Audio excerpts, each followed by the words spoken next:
questions and feel confident asking questions. Why Shariputra? What is Shariputra? Why does that name come up so much? What about all the Sanskrit? Bodhisattva Avalokiteshvara, Guanzazai Pusa. What about the mantra at the end? What about Anuttara Samyak Sambodhi? What is that? So we're starting to, as we recite it, we're starting to kind of pick up the places that pop out, that catch our interest and our curiosity. So I use the Heart Sutra every single day when I meditate. It's one of the first things that I do as I'm sitting, just to get my mind to kind of call my mind to attention. If I meditate off and don't use something like the Heart Sutra to bring my mind back, I can be just out wandering and I don't even know how far my mind has gone during the day. Let's say I'm meditating in the evening, or at night when I was dreaming. I'm really a million miles away, but when I find this familiar, brief explanation of the perfection of wisdom, Prajnaparamita, I find that it's like, oh, that was, now I'm back. Okay, now I can start to meditate. My mind is returned. So it's really got a wonderful magnetic ability to gather my consciousness from wherever it's been wandering. So I don't look at a paper when I meditate with the Heart Sutra. I've learned it. And I learned this when I was still a layman. I learned this in 1972, Gold Mountain Monastery. So I've been reciting it in my by heart for 28 plus almost 50 years. So more than. So it can be done. It's not scary. But to learn it, it's helpful to have fangbianfa, some expedient means, such as other people reciting it. So here we go. Very good. Connected to. You want to tell me who you connected to? Connected to Robbie the Rocket. There we go. Okay. What have we got? How many people speak Cantonese? 1, 2, 3, 4, 5. No. Guanhua. Very badly. Okay. The 5.5 of you are going to enjoy this a lot. Okay. Singing the Heart Sutra. Huang Huiyin Imi Oi in Malaysia, she asked me for our English translation, and I gave it to her, and she recorded it. So we can hear Imi, Huang Huiyin, sing it in English. I've got Kan Ho Yakushiji, the Japanese monk. You know who he is? He's this super popular internet monk who traveled around the world singing Hanya Shingyo, the Heart Sutra in Japanese. And he actually performed with Emi at one point during COVID. And I've got something which I find just hilarious, which is Wang Fei. People know Wang Fei. Wang Fei is singing the Heart Sutra canto pop style. And she's also got Zhang Shuiyou doing it. And it's like, first time I heard it, I thought, wait, you missed something. They're singing it like a Cantonese love song. I mean, Gun Ji Zai Po Sa, and it's like, it's not a love song. You can't do that, but and it's just great to listen to it because it's pure. I mean, they are. Wang Fei is a sincere Buddhist. She's pretty good. She's sincere, but she has not left a style behind while she's singing the words of perfect wisdom to this heart-wrenching it's like, oh my goodness. Okay, so without further ado, here we go. Plus I have Sanskrit. But let's do the, let's listen to the, I want you to hear the English first and follow along. Okay, where are we? Okay, here is Imi Oi. Are we ready? We've got English. And mind you, there's music behind it. So we just do it a cappella here. This is, I'm playing Heart Sutra in English and Sanskrit by Imi Oi. Okay, Huang Hui. It's 6 minutes.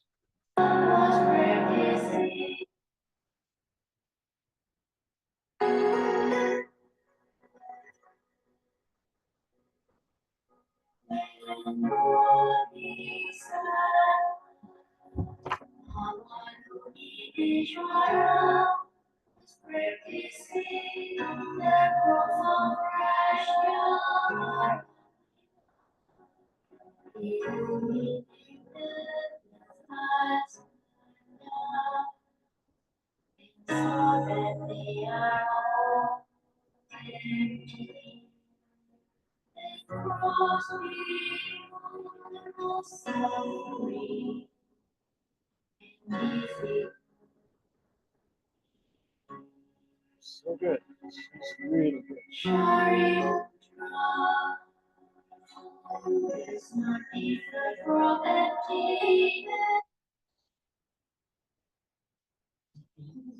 Wi-Fi. Well, Wi-Fi is a bit weak. We have Wi-Fi. Just Yeah, don't do that to me. Ah. Oh, I didn't bring it. There goes my class. Okay, put this all away. Okay, come on, come on. You gotta get in there. Hold on.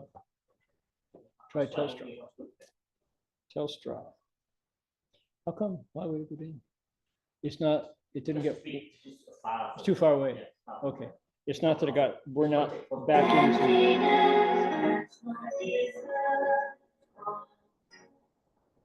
Let's see how it goes.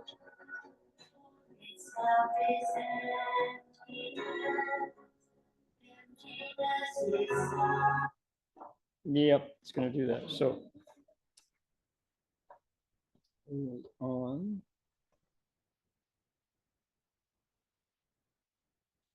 Okay.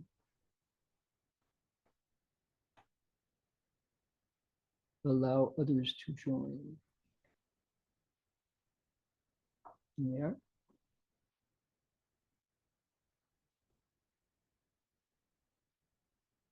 Good.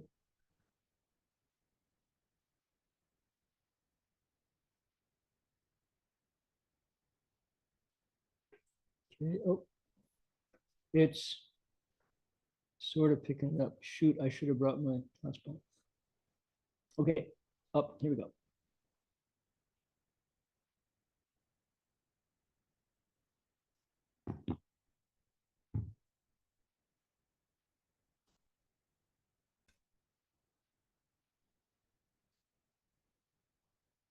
Is yours any stronger? maybe not. Maybe I have to boot out of YouTube and go back in. You think? It shows that it's up, but it's refresh.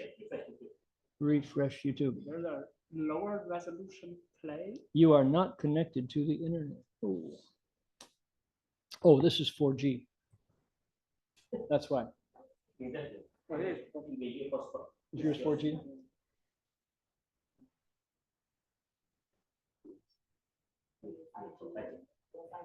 what is 4G?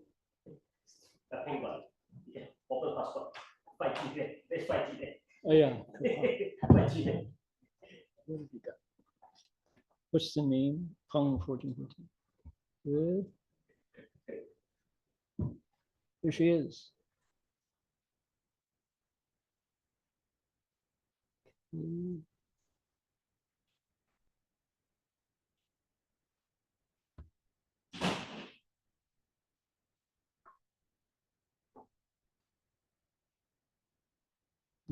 let's see, that should work. All right, here we go.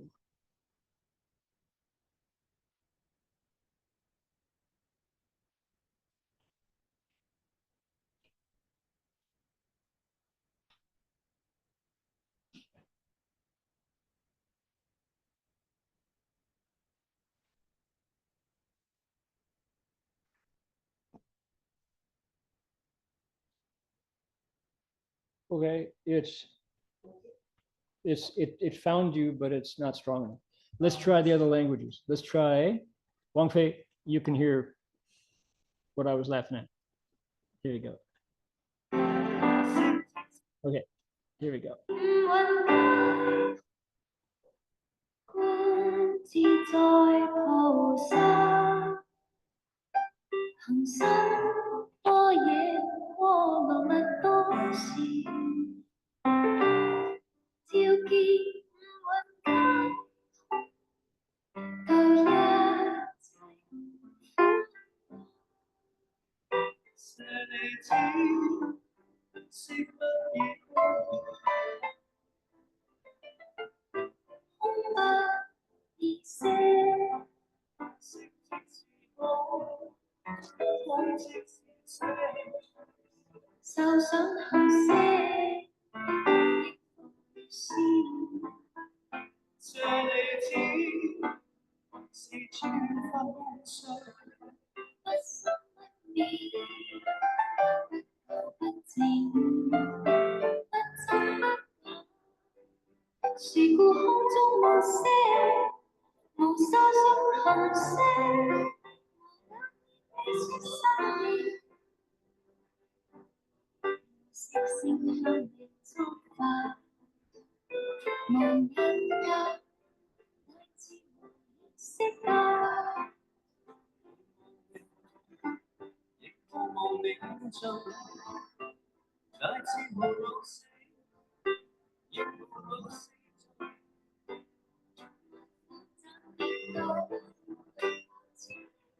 無垢，所得。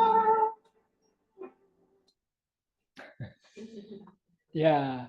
So anyway, well, it's retrograde Mercury. I should expect things like this. Okay, no problem. Let's move on. Here we go. So the point is, I guess we'll do it old-fashioned style by ourselves. And whatever it takes to memorize the Heart Sutra, I highly recommend it. And we'll look at it line by line here. But first, There's actually another latest one, like a cafe version of it. really, Yeah. a cafe version. Yeah. Yo. It's for young people. Okay. Yeah. Even old people might like it. Well, yeah.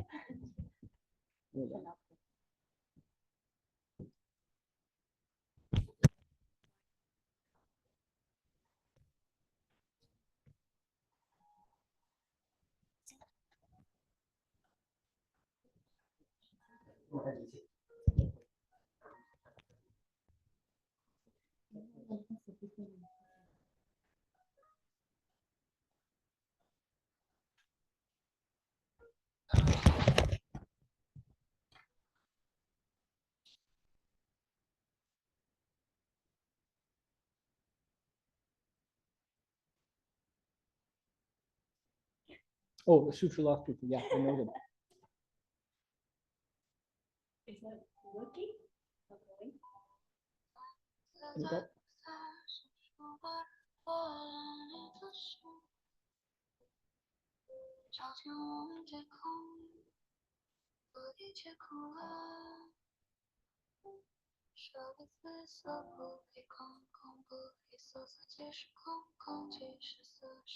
That's really nice. Yeah, it's not quite loud enough, but okay, I will check. That's Hold on one second. Sutra Bar Lo-Fi Buddha. Okay, I'll go check that out. Good. So I've heard a hip hop version of the Heart Sutra, which is really nice. It's actually well done. Because why? The difference is, it's just sincere. You heard Jiang Shui Yo, and the difference, what makes a version sincere or not is if you're using the very same song techniques meant to move the heart, as opposed to, you know, where he's sick boy call, that vibrato and sliding into notes, you know, say leads. It's like that. Those are when you're singing songs meant to please the emotions. That's what you want. You want those styles.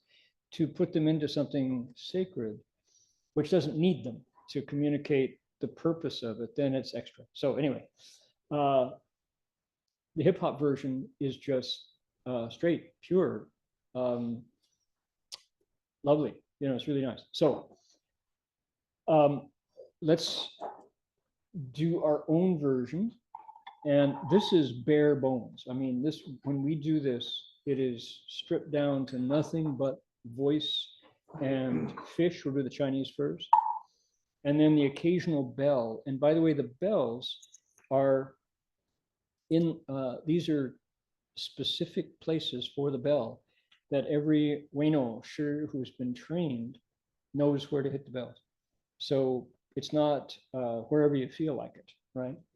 So we'll start with Namo Boro Hui Shang Fo Pusa 3 times, and we'll finish. Okay, this finishes correctly. Here we go. Namo Boro Hui Shang Fo Pusa. Namo Boro Hui Shang Fo Pusa. Namo Boro Hui Shang Fo Pusa.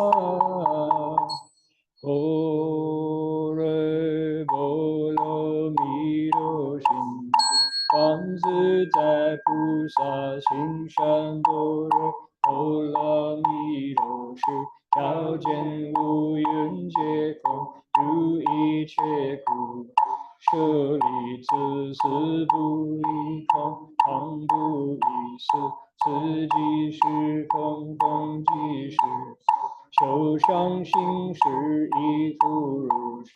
舍利子，大空相不生不灭，不高不净，不脏不见识不。 无色无受伤行识，无眼耳鼻舌身，无思想想为诸法，无云集乃至无意识，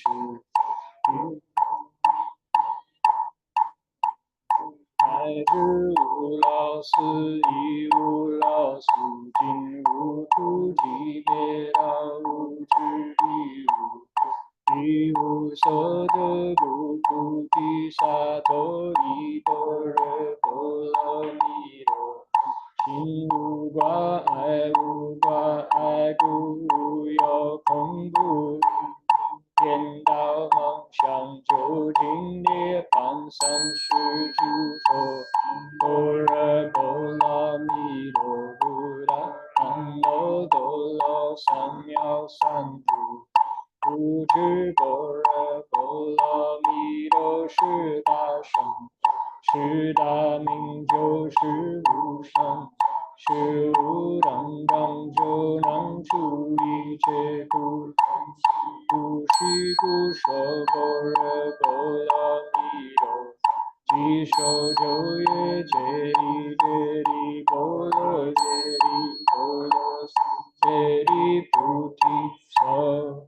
Oh, okay.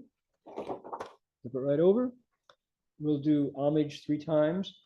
And then at the end, after we say Gate Gate, we're going to say, End of the Heart of Prajnaparamita Sutra. like that. See, homage to the Prajna assembly of Buddhas and Bodhisattvas as vast as the sea. Homage to the Prajna assembly of Buddhas and Bodhisattvas as vast as the sea. Homage to the Prajna assembly of Buddhas and Bodhisattvas as vast as the sea. The heart of Prajna Paramita Sutra. When Bodhisattva Avalokiteshvara was practicing the profound Prajna Paramita, she illuminated the 5 skandhas and saw that they were all empty, and she crossed beyond all suffering and difficulty. Shariputra, form does not differ from emptiness. Emptiness does not differ from form. Form itself is emptiness. Emptiness itself is form. So too are feeling, cognition, formation, and consciousness. Shariputra, all dharmas are empty of characteristics. They are not produced, not destroyed, not defiled, not pure, and they neither increase nor diminish. Therefore, in emptiness there is no form, feeling, cognition, formation, or consciousness, no eyes, ears, nose, tongue, body, or mind, no sight, sound, smell, taste, object of touch, or dharmas, no field of the eyes up to and including no field of mind consciousness, and no ignorance or ending of ignorance, up to and including no old age and death, or ending of old age and death. There is no suffering, no accumulating, no extinction, and no way, and no understanding, and no attaining. Because nothing is attained, the Bodhisattva, through reliance on Prajna Paramita, is unimpeded in her mind. Because there is no impediment, she is not afraid, and she leaves distorted dream thinking far behind. Ultimately, nirvana. All Buddhas of the 3 periods of time attain Anuttara Samyak Sambodhi through reliance on Prajna Paramita. Therefore know that Prajna Paramita is a great spiritual mantra, a great bright mantra, a supreme mantra, an unequaled mantra. It can remove all suffering. It is genuine and not false. That is why the mantra of Prajna Paramita was spoken, recited like this. Gate, gate, paragate, parasamgate, bodhi svaha. Into the heart of Prajna Paramita Sutra. Very good. Hang on to it. Hang on to it. We're going to look at it. Some people, many, probably more people than any other group of sutra reciters, take sutras as magical. Kind of like a magic spell. Witches, you know, bibbidi bobbidi boo. Double, double, toil and trouble, fire burn and cauldron bubble. The 3 switches in Shakespeare's Macbeth. Many people recite the sutra as a power object. Just reciting it is good. Because why? It's got power and it will help you do things. Probably that's numerically, that's why most people do it. Not only the Heart Sutra, but most Buddha sutras. Why do we Songjing? We Songjing because the sound of it generates some sort of power, and then it's mine to wield. Now, what's missing from that description is any understanding of it. You don't ask, what does it mean? You simply want the vibrational quality of it. And I don't mean to belittle that. That's okay. And people do it that way because there have been many, many, many Ganying Daojiao, right? Responses to the reciting of the Heart Sutra, just like that. You get amazing things. Not only the Heart Sutra, but can I point to the back wall here? The Diamond Sutra, the Vajra Sutra, which is on the wall. The Vajra Sutra, even more, is used as a sacred object, as a power object for reciting. Invisibly, the story goes, when you recite it, there are bodhisattvas, there are hufa, dharma protectors, there's the Tianlong Babu, the Eightfold Pantheon of spiritual Dharma protectors who surround wherever people recite this with a good heart, recite it with a wish to honor it. You know, that's all. It's just, you don't do it with a doubtful heart or whatever. That's what I mean by chengxin. And so when I'm meditating and I recite it that way, I would say 50% of my reciting is for the purpose of having the sutra act kind of like a magnet and draw my thoughts from where they were scattered to the winds back to where I can catch them again. But there's another purpose for reciting the Heart Sutra, which I would like to open up for everybody. And that's to appreciate the principles in it, particularly the idea of emptiness. And what do we mean by that? So let's take a look. I'll scan it. So we have Guanyin Bodhisattva, Avalokiteshvara is, in this case, it is Guan Zizai, not Guan Shiyin. She goes by both names. So Guanyin Pusa was practicing the profound Prajnaparamita. The Chinese is Xing Shambhara Bolamidoshu. How do you practice Prajnaparamita? You could just say meditating. In this case, when Guanyin Bodhisattva was meditating, she illuminated the 5 skandhas and saw that they were all empty. Okay, that's the second idea. The first is Guanyin Pusa is meditating, and Zhao Jian, that's the verb here in Chinese, shined on and then saw. Illuminated, meaning kind of like in the dark, you turn on your flashlight, turn on your phone. Beep, there's the light. Ah, I can see it. It was there before, but it was dark. I couldn't see it. Shine the light. Ah, it's illuminated. What? Wu Yun. This is what Guanyin is shining the light on to illuminate. And what are the Wu Yun? 5 skandhas. They are body and mind. Us, personality. So anybody who studied psychology, any psychiatrists, we're looking at the same thing that psychotherapists look at. What's out of whack with body and mind, or what's working well with body and mind. Wu Yun, 5 skandhas, body and mind. And what did she see? Jie Kong, they're all empty. All right, right away, we've got a challenge because body and mind are not. Clearly, they're not empty. I was experiencing frustration trying to get the computer to work when the Wi-Fi wasn't. That was not empty. That was like, oh, shucks, I've got to recycle and set that aside and pick something else. Okay, not a big deal, but clearly that experience happened to me moments ago, which is, oh, okay, darn it. Well, let's see what we can do, you know.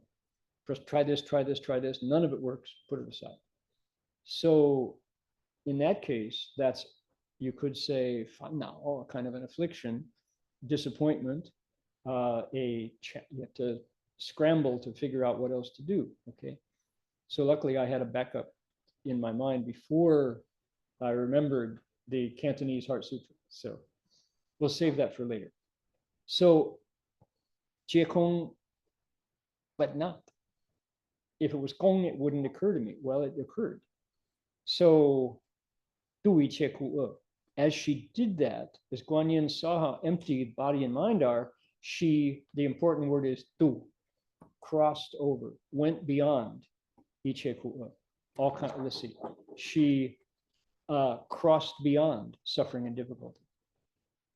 So in other words, translate that, when troubles come, when things don't go well, how do we cross them over? How do we cross beyond that experience of trouble? Can we contemplate body and mind as empty? If we can, like Guanyin, we can do that too. However, easier said than done, huh? Not so easy. But the rest of the sutra is an explanation of what Guanyin saw. The whole Heart Sutra talks about this first paragraph, where Guanyin is emptying out body and mind, piece by piece by piece, step by step by step. Anybody who likes science, anybody who is who has is a practical person, likes methods, is a method. The whole sutra is a method of emptying out body and mind, the 5 skandhas, to get beyond suffering and difficulty. All right. Now, Shariputra shows up multiple times. How many times do we have Shariputra? 1, 2. Only twice? I guess so. Shariputra shows up twice. Shariputra is the disciple with the greatest wisdom, not the bodhisattva with the greatest wisdom. That's Manjushri.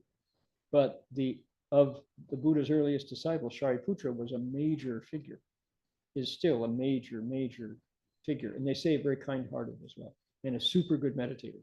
He had the best samadhis. So the Buddha says, Shariputra, here's the skandhas. Form and emptiness, no different. Okay? So form is not different. Emptiness is not different. Form is emptiness. Emptiness is form. So we've got these two comparisons, and then they're flipped over. So form is not different. Emptiness is not different. Form is something. Emptiness is something. 2 pairs. And what that's talking about, why that? That's the first of the skandhas, the body. So we're at the beginning here, the Buddha is unpacking the skandhas that Guanyin saw, that she illuminated, that she Zhaojian. For example, form, body, is actually not ultimately here. It's in transition all the time. Sarah, 11, 9, how 11, 12, 11. Okay, so 11 years old. Much bigger than she was last year when she was 10, but not as big as she will be next year when you're 12, right? When you're 11, you see the changes really fast. When you're 75, you look the same a lot. You know, it's like, but when you're young, it's like, wow, your shoes don't fit next year. You got to get new shoes. You know, so this is the body part of the skandhas is, from the Buddhist point of view, not a permanent thing. It's in transition. It's constantly changing throughout lifetime after lifetime. And yet, from the point of view of ordinary vision, right, ordinary eyes, it's the same. It is emptiness, and emptiness is the body. So it's like you have to, the thing about Prajnaparamita is suddenly you can see the totality at the same time you see the individual details. So one way of knowledge, to know something, is you chop it into small pieces. And if you can know the small pieces, you can know the whole thing. If you want to write calligraphy, you have to learn A, B, C, D, E, F, G, right? Then you can spell. But the Buddha's vision allows us to look at language itself and say language is just a name. It's false. It's kong jia zhong. It's empty, it's false, and yet you need it. So Prajnaparamita gives us what are called arkong, 2 truths. A, B, C, D, E, F, G is really true. That's the detail. But language itself is just a means of conveying knowledge. That doesn't actually exist. So both are true. Okay. And until we got to Prajnaparamita, until the Buddha started teaching this, he never talked about that, because the meditators were still learning the ABCs. At this point, you can say, okay, learn your ABCs. You know what? Language is false. Wait a minute. 接假, 修真, You borrow what's false to cultivate what's true. Both are true at once here. So that's when you get these pairs. Not only form and emptiness goes through all the other four skandhas. Likewise, what else? So too are feeling, cognition, formation, and consciousness. The sutra doesn't say consciousness is not different from emptiness, emptiness is not different from consciousness, consciousness itself is emptiness, emptiness itself is consciousness, because that would take too much time. So it just says those four, same. They're the same. Same meaning, those pairs. Not different from, flip it over, same as, flip it over. Okay, everybody following here? Shariputra, all dharmas are empty of characteristics. Characteristics means any way that you can know them. All dharmas have nothing that they can be known by. And yet, all dharmas exist, right? Here's a dharma. It's called sound. All right. I heard it. But if you wait a minute, it's out there in the ether somewhere. Where did it stop? Don't know. What is it? It's bu sheng bu mie, not produced, not destroyed. It's not defiled, it's not pure. It neither increases nor decreases. So here we have very scientific, sequential ways of analyzing a dharma, in this case, sound heard by the ear. And you can see the Buddha's, we call it deconstruction. He is deconstructing all things. As is sound, so is taste, so is smell, so is touch, so is sight, so is thought. Not produced, not destroyed. It's there, but it's gone. Did you hear it? Well, where is it? It stopped. Well, you know. So here is the Buddha giving a way to approach the experience the monks are having in their meditation and the questions that are arising for them. If you say it's real, where'd it go? Well, it was real when it was ringing. Yeah, but it's not now. So it's like, okay. I guess I can think of that at once, you know? So the Buddha is really messing with your reality. He's going right in there and saying, you think you know what's going on? You don't know. And yet you can, if you look at it from the point of view of Prajnaparamita. So it's like, all right, that's interesting. Suddenly experience has just expanded and expanded. And my reality is now like, wow, what can I depend on? What can I rely on? The Buddha would say, Prajnaparamita, the principle that the body and the mind are here and yet don't cling to them because they're gone. So too are all dharmas. Okay, therefore, in emptiness, there is no form of the five skandhas, feeling, cognition. And then he goes, okay, further, I'm going to give you another way to examine your experience and empty it out. Think of the verb, emptying out, which is, how do you know? Let's say, for example, how do you know that this is colored black? Well, through my eyes. Okay, but guess what? There are no eyes. There are no ears, nose, tongue, body, and mind. What's more, the sight that I think I have when I say black, that doesn't exist either. Sight, sounds, so the objects of the senses. Furthermore, fields, the consciousness of the eyes up to and including the consciousness of mind are just like what? They're just like the other skandhas. They're there to be used. Don't cling to them because they came into being and they're passing away. They're not ultimately there. And again, it's like, whoa, you just kind of blew my whole grasp of reality. And take another look at this. The Buddha started out by saying body and mind, but now he's saying the things that we use, our six senses to know stuff, the knower doesn't exist. How much the more do things not exist?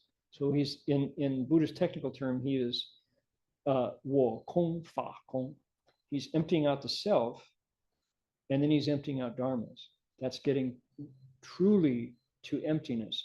Why? Not because he wants to confuse people or to make you, go far out, Buddha, you really know a lot. Not that. He's taking us to a place of reliance on ultimate things, which is dharma, not on body and mind and the world. When you empty self out, when you empty dharmas out, he's saying, this is what you are seeing. You're going to experience this in your meditation, and that's a good thing. You're on the way now, don't stop. Because the emptiness is not the ultimate truth either. You have to empty out the emptiness. Okay. Buddha's a real meditator. Here we go. Now, at this point, when he's emptied out the 5 skandhas, these are called the 18 realms.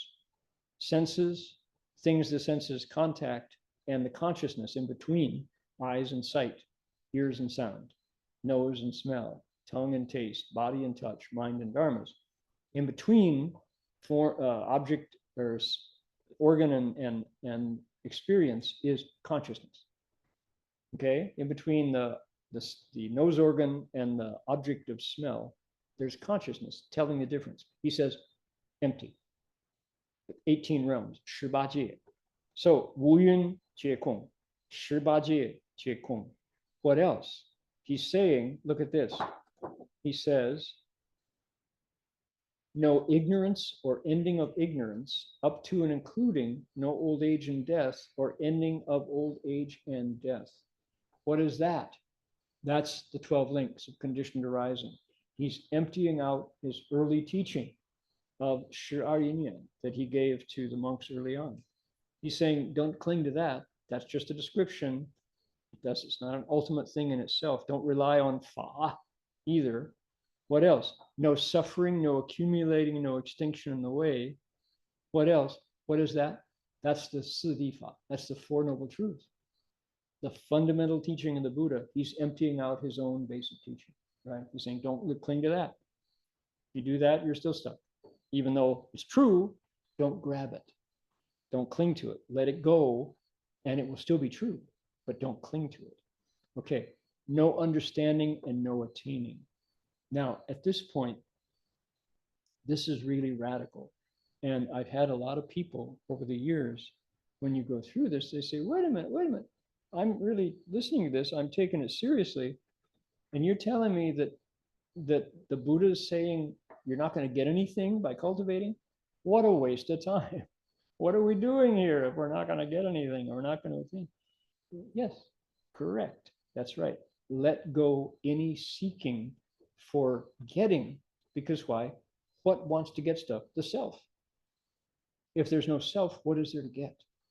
Empty out even the thought that there's a finish line, there's a goal post that you're going to cross over and win the game.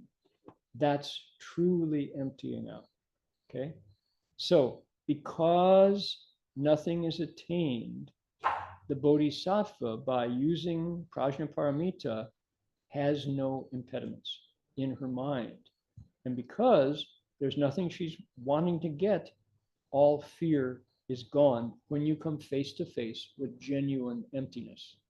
Because if you're sitting still long enough using the Dharma, you'll get to a place where it seems like reality turns itself upside down. And this is at the point in the sutras, it's between the 7th and 8th stage, and after the 7th and 8th stage of the 10 stages, they say it's a place that's called the Butoizhuan. You have to get to this place of no further retreat, because it's Wu Sheng Fa Ren, patience when dharmas no longer arise. It's an actual psycho-spiritual, physical state where you see how nothing in the world comes into being and nothing in the world goes out of being. And it's very easy at that point to go, I can't grab it, I'm done. I hate this. This is ridiculous. I'm going to stay right here, forget it. in the sutras, at that point, the Buddhas come to the cultivator and say, don't forget your vows. Living beings are still suffering. Take one more step. Just as always, don't freak out. It's very easy to freak out at that point. They say it actually happens. And if you do, you get to a place called Wan Kong, dullness and emptiness, where there's no further progress. You don't get to be a Buddha. If you can take one more step at that place where seems like reality is just flipped on its head and there's nothing to get, it's why there's need to be no fear at that point, then what happens?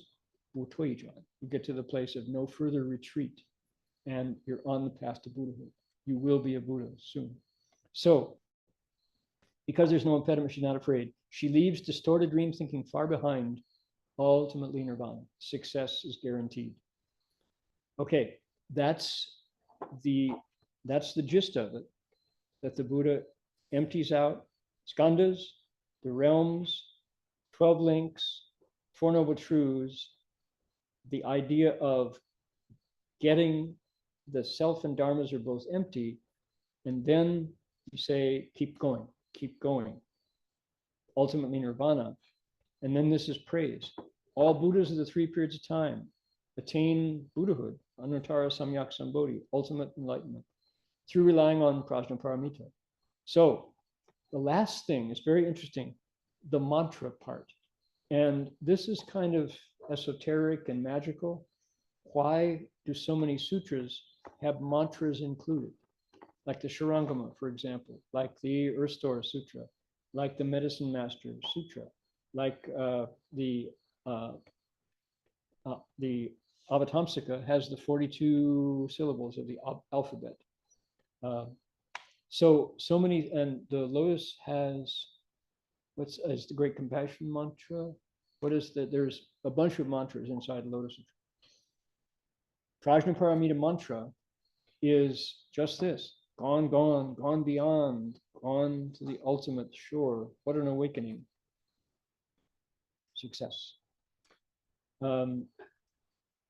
It's a great mantra. It's an unequal mantra, and then you recite it. So, okay, Heart Sutra. It's a description of what Guanyin Bodhisattva saw in her meditation. It's the deconstruction of self and dharmas. It's a dismissing of the Buddha's own teaching. That's so cool that the religious teacher says, you know those things I said? Forget them. Don't attach to them. They're only tools. Use them. Don't grab them. There are others. It's not the ultimate. Keep going, right? Keep going. So the Buddha is an ultimate therapist for his meditators. Why is this? Because this is the path the Buddha walked himself. He's been there. He is what you call a Guolai Ren. He's been there and back, and he's trying to get us to that place, because this is hard. This is the lonely, narrow road to the north, and you have to go every step. And it's easy to, in your own mind, freak out and quit. That's why they encourage you. So a lot going on in the Heart Sutra. And to have Wang Fei sing it like a love song, it's like, okay, if that draws people in so they can, it's nice. The Imi Oi version, we'll try to get them ready for next week. I'll try to download it. The Imi Oi version is really nice. And she also does a Sanskrit version. Ultimately, if we can memorize it ourselves. Yes, sir. Venerable, can I, sorry, it may not be relevant, but I originally, I used the older BTTF translation. I used the BTTF translation. Yep. So it's more of a translation question. There are 2 things which have been bothering me. Dharmas. Dharmas. Very difficult to understand dharma. And what I learned was from the books, there is a capital D, which is the teaching of Buddha. Yeah. And then there is a small d, which are things, phenomena. Phenomenon. why in the older book it's small d, this is big D. Where is it? It's the, In the older book, I think I understood that, but if it's all dharmas, yeah, it should be small d. small d, okay, Yeah. thank you. The next question, sorry, next good. question is, older book was Avalokiteshvara Bodhisattva, Mhm. and here is Bodhisattva Avalokiteshvara. Right, Normally, right. big thing, but So- I'm trying to, We've changed recently. We used to say Avalokiteshvara Bodhisattva, Guanxin Pusa. Hmm. At one point in we were translating along, we're retranslating a lot of our early translations. We said the Bodhisattva part and the Buddha part are titles. And you don't say Biden president, Obama president, you say President Obama. So we decided it should be Bodhisattva Avalokiteshvara, I was trying to Bodhisattva understand that, Samantabhadra. but I was thinking like Amitabha Buddha. Yeah. We don't say Buddha Amitabha. We're starting to say Buddha Amitabha in our translations, Oh, just because we want to be consistent. So it's Chinese is Amito Fo, or Amito Rulai. So in English, though, titles come first. And it's, for example, in the, we have a new translation of the Amitabha Sutra. And there's that section at the end of it where all Buddhas of the six directions come. So we're switching to putting the title first. And we may change back later, but this is our current sense. The translations are really living documents. They're very organic. And if anybody's interested, every Tuesday at, it's currently 7 a.m. We've recently come up to 25 people who join from around the world to retranslate the Avatamsaka. We do it for like an hour and 45 minutes once a week. We've been doing it since 2012. This committee has been meeting. We're only on chapter 5 out of 40. We probably won't finish before we all die, but it's really fun. The community, we have people from Oslo, Norway. We have people from coastal Oregon, people from Hong Kong, people from Shanghai, and a bunch from the US who meet and translate. And Jin Yong Shi is on, and Jin Jing Shi, and also Jin Tian Shi are joining. We're waiting for Jin Qian Shi. She'll be in the kitchen working hard. So yeah. So that's really fun. And we've the translations that are coming out are really good. Sometimes we do 2 sentences in an hour and 45 minutes because we go deep. We use, for example, what is lapis lazuli? Everybody says, oh, I know lapis lazuli, that's medicine Buddha, it's that blue stuff, right? So who knew that among the translators of Buddhist sutras, people fight over what is liuli? Is liuli lapis lazuli, or is it beryl, B-E-R-Y-L? And there are people who go into the Latin gem components of it, and they're fighting. So a lot people write essays on saying it's not liuli, it's beryl. They give it the molybdenum chloride, crazy stuff.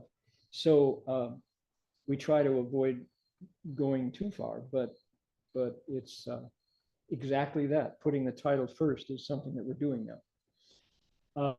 Something else that we're not using the word adorned for Zhuangyan. It's really interesting. Zhuangyan, there's a bunch of words that back in the 80s when we were translating Master Hua's sutras, we would automatically throw in these words. Dharma door, Fa Man. Dharma door is Chinglish. Fa Man, Dharma door. What's a Dharma door?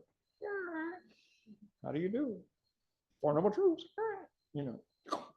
No, gateway to the Dharma, method of practice, right? It's not a Dharma door. We also use way place, Bodhimanda, Dao, Chang, Wei place, Chinglish, pure Chinglish. Sometimes it works, but most often, if you think of it again, you don't have to create a new language to put in the Buddha's mouth. For example, Earth Store. Earth Store Bodhisattva. What's an Earth Store? It's a place where you go to buy earth. Let's go to the Earth Store and bring home some potting soil, you know. It's Earth Treasury, Earth Storehouse, Earth Closet, but not store. The Earth Store works good in the mouth, right? Earth Store Bodhisattva. So we started out those ways. It's really hard to break the habit of these, but we're going back and looking at them and saying, could we do it better if we try again? Look at it again. So, anybody who wants to join in on Tuesday mornings, you're welcome. We're started in 2012. And there's a handful of people who are still meeting. Zhang Fulin is still going. Jin Rou is still going. Jin Yong and I. So. So how do you translate Zhuangyan? Zhuangyan. Okay. So the idea of Zhuangyan is always translated as adorned, automatically adorned. So when you adorn something, what do? You beautify it. You beautify it. You make it prettier, right? So who does that? Interior decorators. Adorn the rec room, you know, adorn the meeting room. Sometimes that works. And if you think like at Christmas time, you adorn the house by putting a wreath on the front door. That kind of adornment is superficial. It's only for the eyes to be happier because it's prettier. Zhuangyan, Yuan Yi Ci Gong De Zhuangyan Fo Jing Du, right? I now take this merit and virtue to adorn the Buddha's Pure Land, to make it prettier? No. Creation. It's a power word. You transfer merit of cultivation now, just like Fa Zhang Biqiu, so that you can make a Buddha land. Another use of Zhuangyan is to say splendid or sublime. It's not always a verb. When it's an adjective, it's superb, splendor, or splendid, or magnificent. It's that, you know, wow, how Zhuangyan. Not how adorned, it's magnificent. It's like so big, it's like Mount Rushmore, you know, it's like the Blue Mountains. Magnificent, sublime, special. But more often than not, it means it's the act of creation. In Christianity or Judaism, you know, on the first day he created the heavens, he separated the heavens and the earth. On the seventh day he rested. The whole deal is the all-powerful God created heaven, earth, and humanity, and all the creatures, right? So Zhuangyan, from the point of view of Buddhism, that's an important moment. You build, you create, you bring into being through your gift, transference of merit and virtue. Much better than adorn, right? Adorn is just that thick, that deep. Sometimes you use it, but not every time. We just automatically adorn. Really adorned. You know, it's like, no, it's splendid, it's magnificent. Much deeper, much more internal than adorn. Adorn is only outside. Okay, I took it too long here. Dedicate merit and see you next week. Stay dry. It looks like the rain has stopped for now. Let's hope everybody gets home before it starts again. Page 3.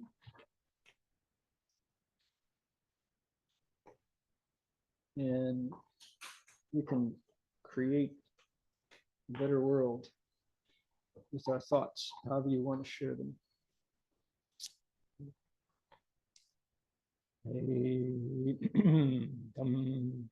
May every living being, our minds as one and radiant with light, share the fruits of peace with hearts of goodness, luminous and bright. If people hear and see how hands and hearts can find in giving unity, may our minds away to great compassion, wisdom, and to joy. May kindness find reward.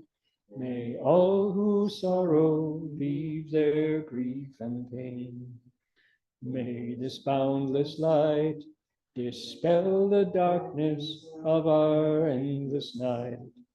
Because our hearts are one, this world of pain turns into paradise. May all become compassionate and wise. May all become compassionate and wise. Okay, tomorrow at 12:30, Avatamsaka,